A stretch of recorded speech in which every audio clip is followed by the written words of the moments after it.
Hello guys. আমি কোনো ছেলেব্যাটি লোক না।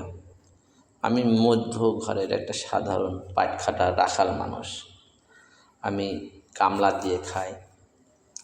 তবে কামলা দেওয়ার ভিতরে কিছু কথা মনে পড়ে যায়।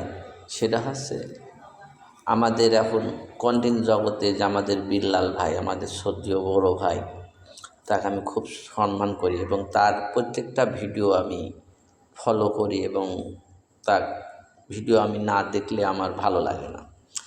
তবে আমি কিছুদিন ভিডিও দেখলাম এবং তার একটা ভিডিও দেখে আমি একটা কিছু পেলাম, বিল্লাল ভাই যাই বলে তাই ভাইরাল হয়।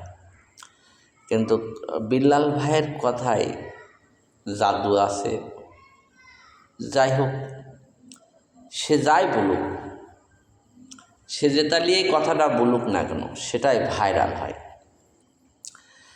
তা আমরা বিল্লাল ভাইয়ের ছাত্র ধরতে গেলে পারা যায়। আমরা বিল্লাল ভাইয়ের ছোট্ট একটা ছাত্র। আমরা সেই স্কুলে পড়ার জন্য বিল্লাল ভাইয়ের দেখানো পথ ধরে এগিয়ে যেতে চাই। এই এগিয়ে যাওয়ার পথে বিল্লাল ভাইয়ের ভালোবাসাটা আমরা শুধু পেতে চাই।